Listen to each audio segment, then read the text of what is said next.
Good morning. It's Roberta Reeves, the Gangsta Guru, and I'm here to share with you a very special person in my life, Our Lady of Guadeloupe. And you may say, why is she special to you, Roberta? Well, as many of you know, in 2016 I had a stroke, and for 3 weeks I was somnambulant. I don't know where I was, but I was somewhere, and wherever I was very content. I have no memories. However, a good priest friend of mine in Italy told me this. Oh, for 3 weeks she wrapped you in her mantle. That's where you were. It's like, oh, I like that story. I have no story because I have no memory. So I take that story. So for 3 weeks she wrapped me in her mantle. And people say to me, oh, did you hear voices? No voices. Did you see lights? No lights. Did the ancestors come?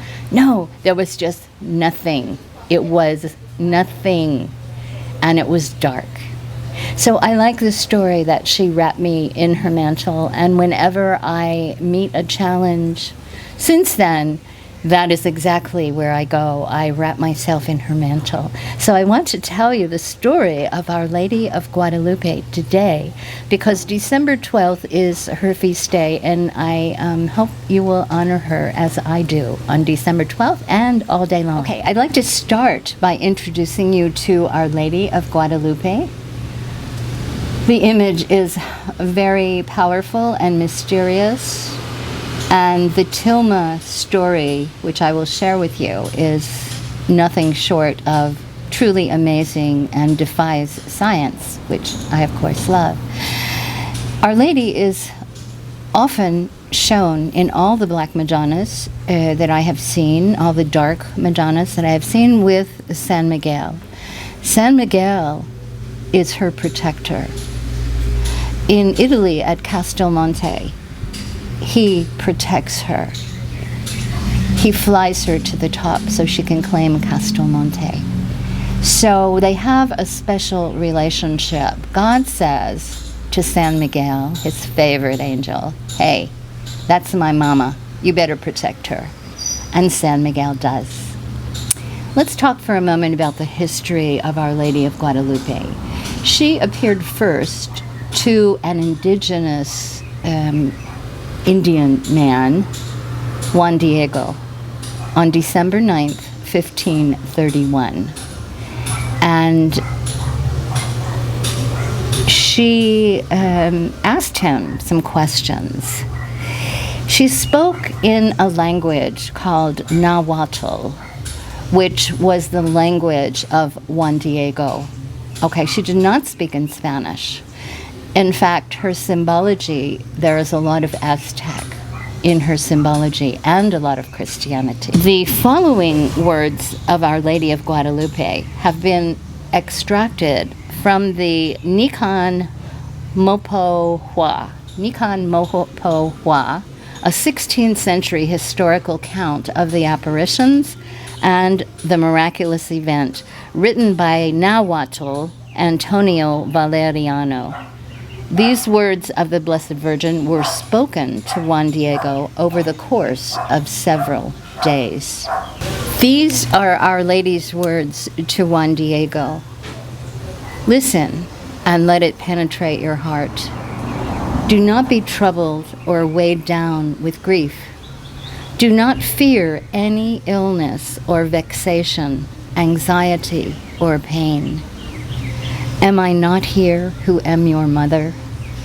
Are you not under my shadow and protection? Am I not your fountain of life? Are you not in the folds of my mantle, in the crossings of my arms? Is there anything else you need? Our Lady continues, I am truly your compassionate mother, your mother, and the mother to all who dwell in this land and the peoples who love me and call and entreat me. I am the mother of all who seek me and place their trust in me.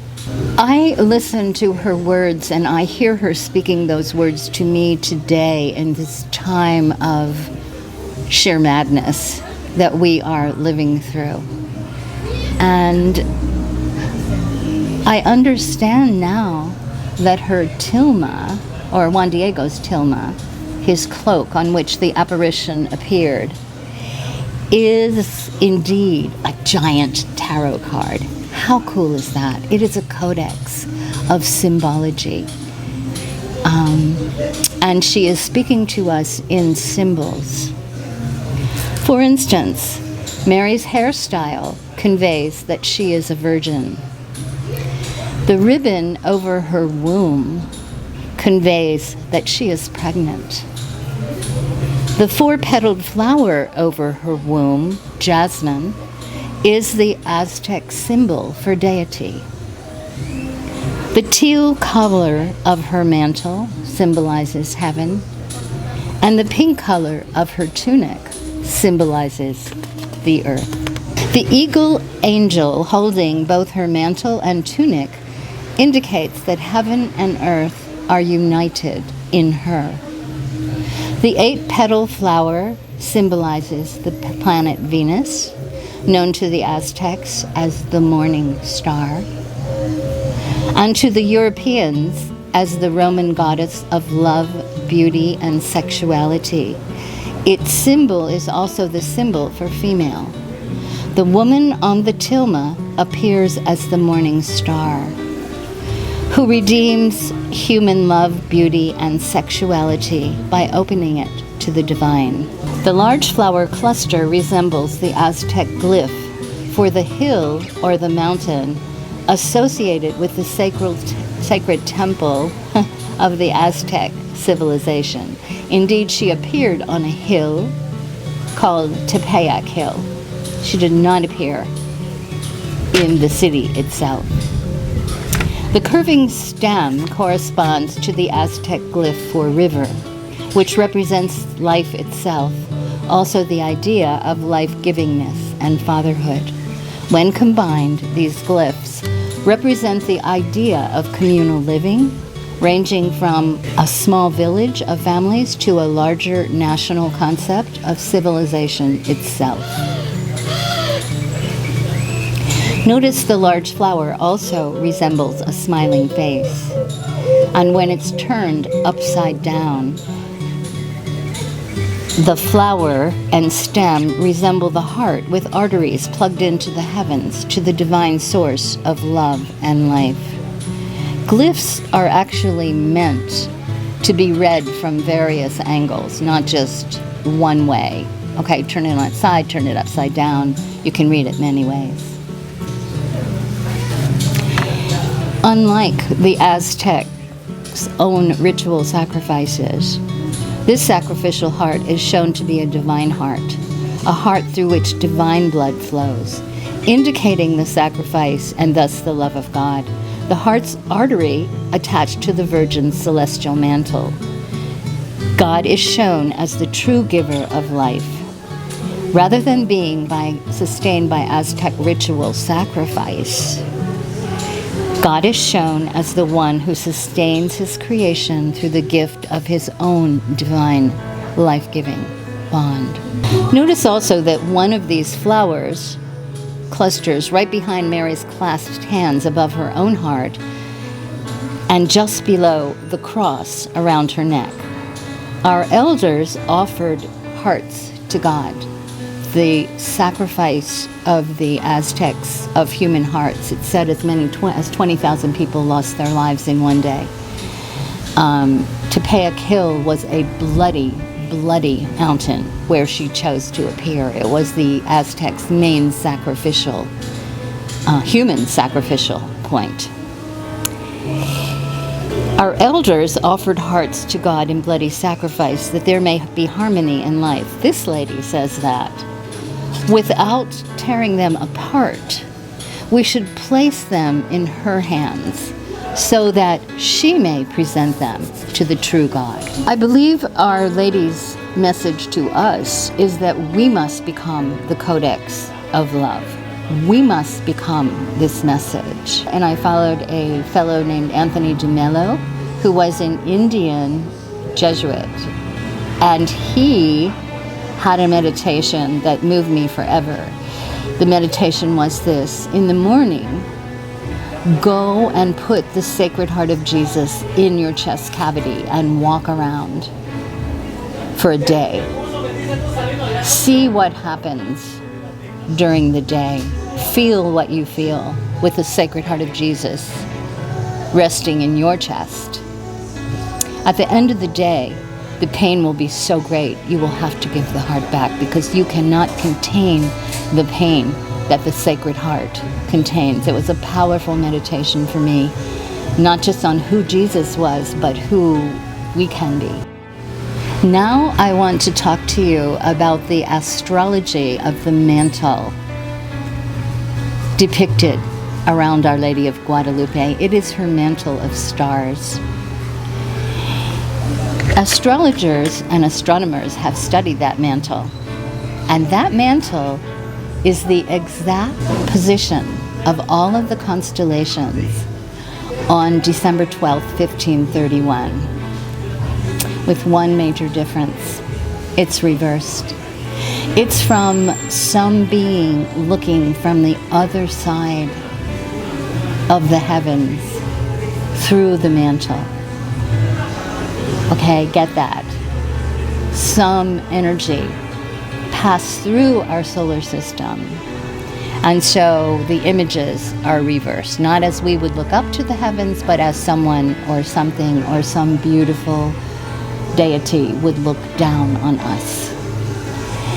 I want to point out to you that the corona borealis rests on her head.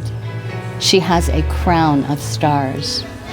I want to point out to you that Leo, the constellation of Leo, is on her belly. Remember, she's pregnant. What is she pregnant with? Leo, the Lion of Judah, the birth of the Christ consciousness, aka the second coming. And so the astrology of her mantle alone is powerful. Also powerful is that scientists have attempted to analyze this tilma. First of all, there has been no degradation since 1531 of the image.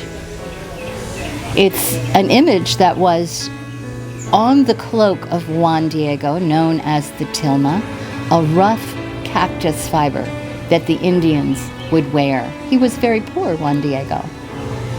Okay? Cactus fiber over 500 years should have disintegrated. But there is no disintegration. You can see this tilma in Mexico City today. Second of all, scientists have enlarged her eyes on the tilma. On the tilma, when scientists enlarge her eyes, they see images. They see images of Juan Diego telling the bishop. Some energy was looking through those eyes. They also, scientists, have attempted to discern the composition. Was it paint? Was it burned on? How did that image get made? That image is not made of paint.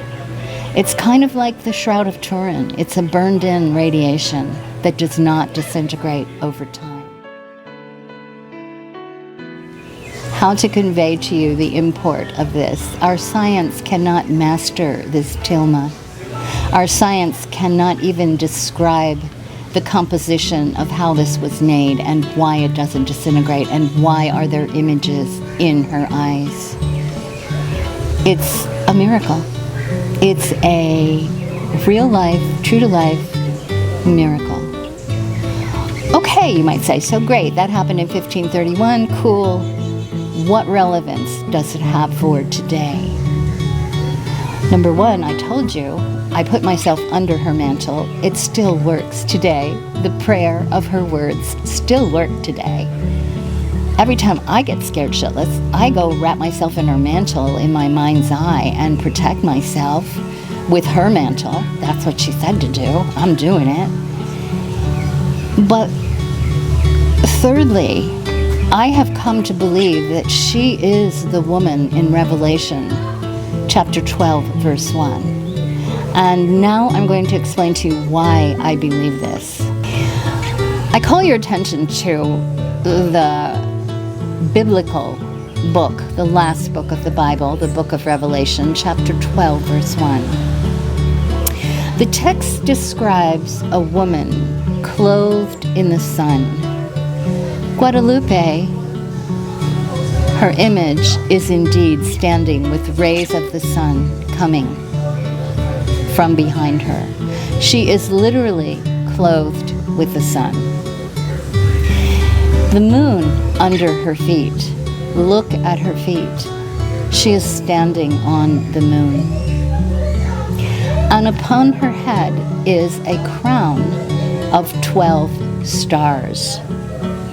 That, my friends, I believe is the corona borealis that was present in the sky on December 12th, 1531.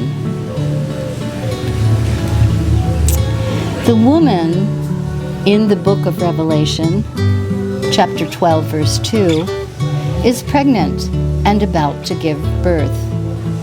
Guadeloupe is also pregnant. Her hairstyle and the ribbon she wears as her cinturón, her belt, indicates that she's a virgin, and below her belly is pregnant. She is a pregnant virgin. Okay?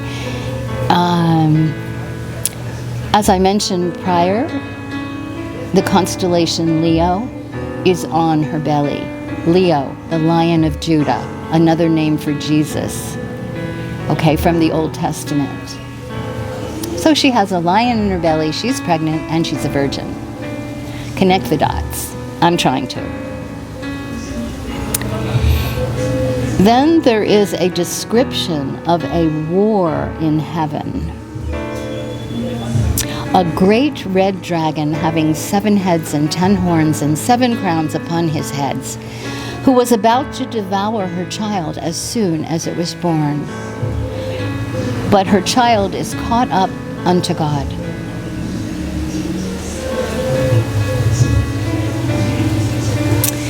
So, whatever you call the force of darkness, you can call it the devil, which just from me means devolve from evil, D-E-V-I-L, anything that is of the darkness, anything that is contrary to truth. And there is a collective human unconscious shadow, which you could also call the devil. I don't really give a damn what you call it, okay? It matters not. There is a force that would like to squash this birth from happening. The birth, I believe, is the ascension, where we are all called into the consciousness of the Christ. Jesus came and said, I am the way, the truth, and the light. Okay? I'm going to show you the way to the Father, but you got to walk the path. You got to do it. Okay? Christ, his last name wasn't Christ. It's Jesus the Christ. Jesus the Anointed One. Christos in Greece is the Anointed One. He was anointed. He was an embodied master. He came to show us the way. And she is giving birth to the consciousness of the Christ again in our time. But the consciousness has to be born in each one of us. I don't believe, this is just my belief, I don't believe like the evangelical Christians that Jesus is going to come down on a cloud. I believe that this consciousness has to be born in our own individual hearts. He came to show us the way, but I don't think he's coming again on a cloud to come save our asses. I think this time we got to save our own asses. Figure it out. Just my thoughts on that. In Revelation 12:13, chapter 12, verse 13, The woman is persecuted by the dragon. She escapes on her 2 wings of a great eagle. If you notice, the Mexican flag has an eagle. The symbols are extremely important. They speak volumes. If you don't believe me, check out Carl Jung. Believe me, check out your own dreams. They speak volumes to you. She's persecuted by the dragon, and she escapes on 2 wings of a great eagle. The dragon attempts to inundate her place of refuge in the wilderness by water as a flood, emerging from his mouth. But the flood is swallowed up by the earth, so the dragon went to make a war with the remnant of her seed, which keep the commandments of God and have testimony of Jesus Christ.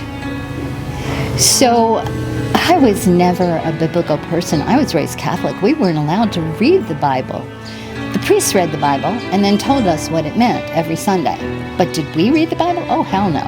So now I'm reading the Bible and I'm thinking, wow, that was a prophetic dream full of symbols. The book of Revelation is full of symbols.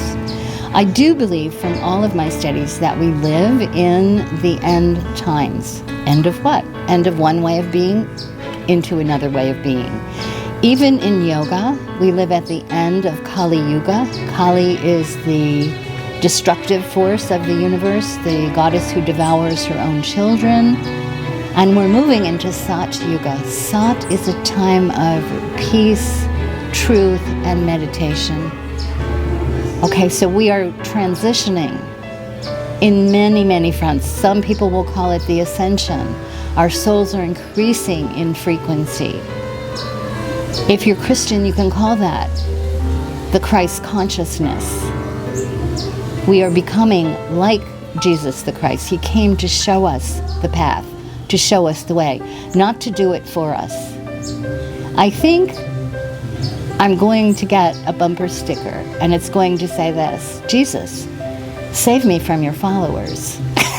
Save me, because you must be so angry and upset. No, I guess you don't get angry, but disappointed because they are expecting you to come down and do it for them again.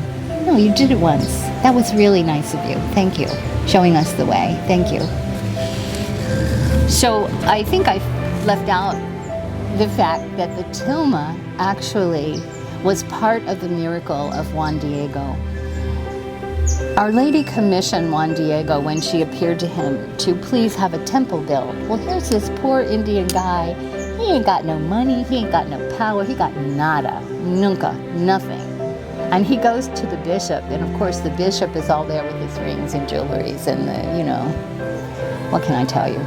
Anyway, he says, show me some proof. And this poor Indian, barefoot, goes back to Our Lady and says, he doesn't believe me. I know you want a temple, but what am I supposed to do? He doesn't believe me. And she said, okay, that's fine. Go up on the hill. Now it's December in Mexico, and Mexico City is mountainous. It's cold, okay? She says, go up there. There are going to be some roses there on the hill. Pick those roses and take them to the bishop. So he is an obedient child. He does what Our Lady says, and thinking, oh my God, the bishop's going to think I'm really nuts. I'm just a poor, stupid Indian. I can't even read or write. Why is she picking on me? He even asked her, what are you asking me to do this shit, right? Anyway, he goes to the bishop, and he opens his cloak where he has bundled the roses, and they fall out. And the bishop is completely astonished. Why?